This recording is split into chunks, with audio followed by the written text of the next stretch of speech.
We're reporting from New Orleans here.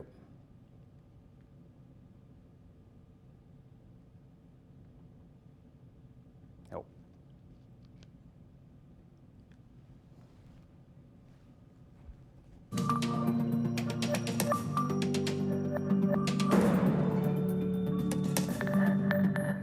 Thanks for joining me on Tropical Weather Impact. It's Wednesday, July 23rd. I'm meteorologist Payton Malone reporting to you from New Orleans, where we've been mainly dealing with heat and dry weather, but that is starting to change. We still have extreme heat warnings across a big portion of the area. Heat indexes are rough today, but there's a saving grace, and it comes in the form of passing showers that could produce some lightning and heavy rain at times. And this is associated with what we're going to be watching out in the tropics. The latest from the National Hurricane Center, they have highlighted the northern Gulf here for the low chance of development. This isn't really shocking here. We've been talking about this the past few days.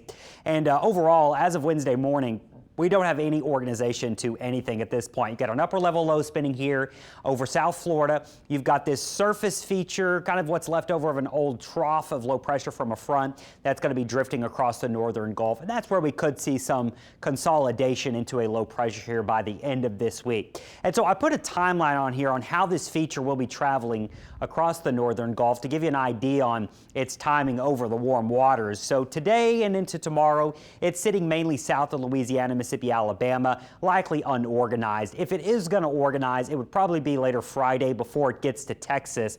But there's some stuff working against this here. That's why the chance only sits at 10% right now. And so the Hurricane Center is saying, listen, we're not sold this is going to develop into anything at all other than probably a large area of some showers and storms and a broad circulation. The definition to become a depression would be a close circulation with organized showers and storms near the center. And so you could have a close circulation, but if there's no storms near the center, then they're not going to designate it a tropical depression. So you start to get into the weeds of meteorology here. The overall messaging, though, doesn't really change.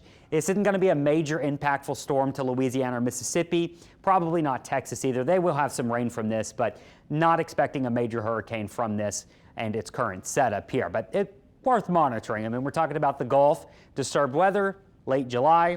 You watch these things very, very closely. Now, the things working against it, probably it's going to take some time to come together. Now, I do see a scenario where we could get a depression out of this. This is today. Notice you just got an unorganized area of showers and storms spinning across the northern Gulf. Heavy rain across Florida. Heavy showers popping up here and there from New Orleans all the way back through the Florida Panhandle.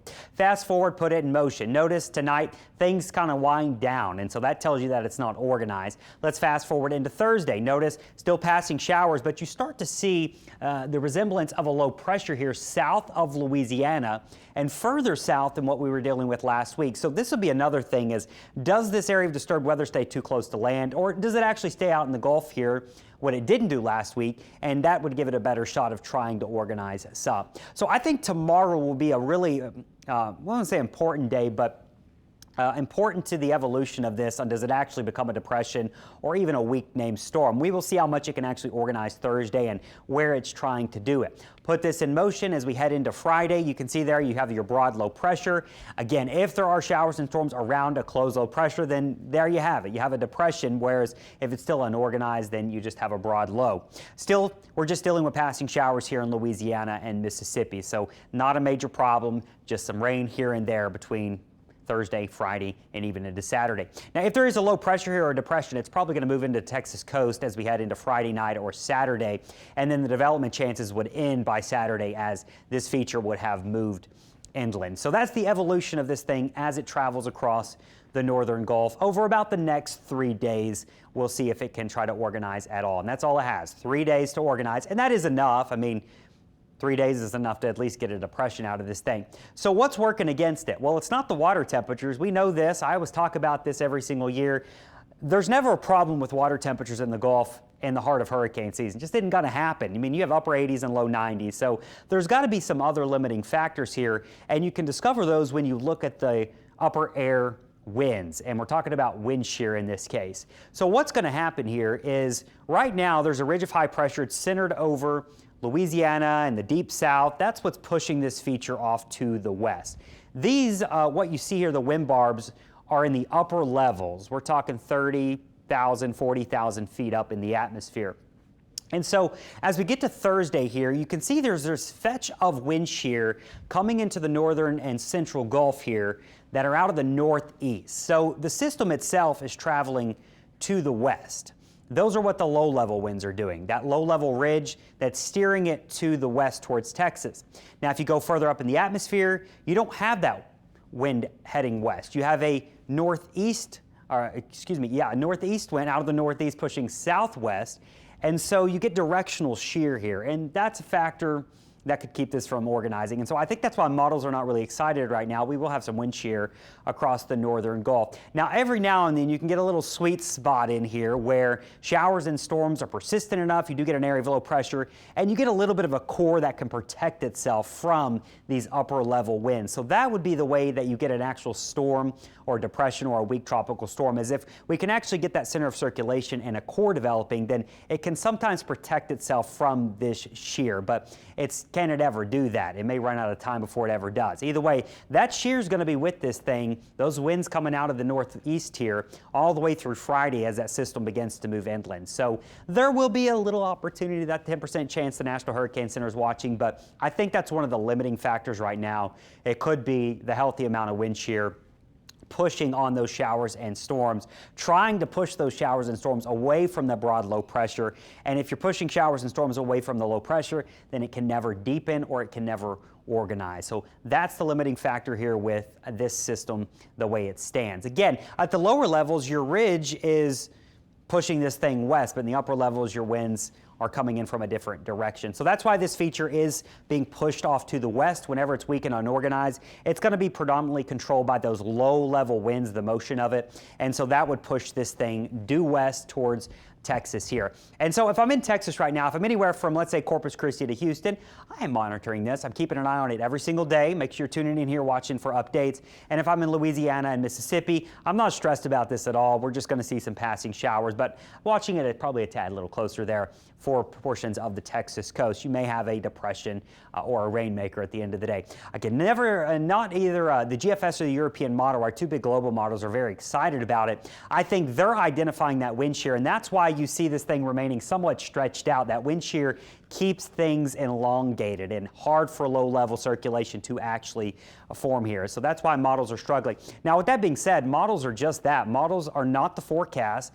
They're tools we use to create the forecast. And so, as we always say, models are actually always wrong. It's just some do better and they give you an idea on what's happening here. So remember, this playing out exactly like models, it never really happens that way, but they give us an idea, and they're both showing the shear being a problem for this as we go through the end of the week here. And then by Saturday, there you have it. You've got your showers and your heavy showers moving inland at that point. And so if it's going to do anything, it probably has to do it between really Thursday and Friday. Regardless of development, rain's coming, and at times it'll be heavy. Today, the heavy rains over Florida, a couple heavy showers over New Orleans and surrounding areas. Watch the tropical moisture in motion your time Thursday. You've got that concentrated area moisture extending from the northern Gulf all the way down into the central Gulf as well. This is where that broad low pressure is trying to form. Fast forward into Friday, maybe it tries to consolidate. If it can develop a little core or and insulate itself from that wind shear, you could see something try to wrap up before landfall there in Texas on Friday into Friday night. But then by Sunday, the moisture's heading inland, spreading out, pulling around that ridge of high pressure, and we'll get back into a much hotter pattern as we head into early next week. So look at next Monday. Look at all the dry air in the Gulf here. What's funny, I don't know if it's funny, but what we're watching with this one happened last week with Invest 93. It came around and did a loop. There's actually some models that show it doing it again, coming around and doing another loop, because our ridge builds in again behind all this. So if we could get out of this Groundhog Day pattern or deja vu pattern, that would certainly be great. So again, the concern level is on the low side with this. I'm not writing off a depression, but like last week, there was some factors that kept it from really wrapping up. Either way, this is not going to be a major system here. It's going to be a rainmaker along the northern Gulf, and even that, the flood risk doesn't look all that high in Louisiana or Mississippi. Next name on the list is still Dexter, if you missed that, and then after that is Aaron. Good news is I'm not tracking any other potential development right now. We were watching Invest 94 earlier this week that the Hurricane Center was tracking. It got wrapped up in dry air. Its wind shear is fairly impressive right now with trade winds over the Caribbean. Those fast-moving winds that are coming out of the east, heading west things are not very hospitable right now in the Caribbean. You can see there you've got scattered showers and storms south of Puerto Rico extending back through the Lesser Antilles. That's what's left of Index 94, so it's just bringing a few showers here and there, but the general thinking is it's going to continue to race through the Caribbean, and that moisture and just a couple scattered showers will probably get shoved right into Central America as we head towards the end of this week. And so that's why that system just does not look like it's going to develop into much of anything at all. So where we stand, we are still in that kind of early parts of hurricane season. I don't think we have anything major blowing up, at least in the next week or two. As we round out July, probably nothing major. So that's some great news. We'll see what August and September hold for us. Right now, there are some things working against an active season, but there are some things that could help out with an active season. So that's why your numbers are generally around average at this point. And yeah, unfortunately, we still have several more months before we get past the peak of hurricane season. That's where we stand as of Wednesday morning, July 23rd here on your Tropical Weather Impact. We're going to keep you updated all week long as we track this disturbance through the northern Gulf here. I'll see you right back here tomorrow with the latest.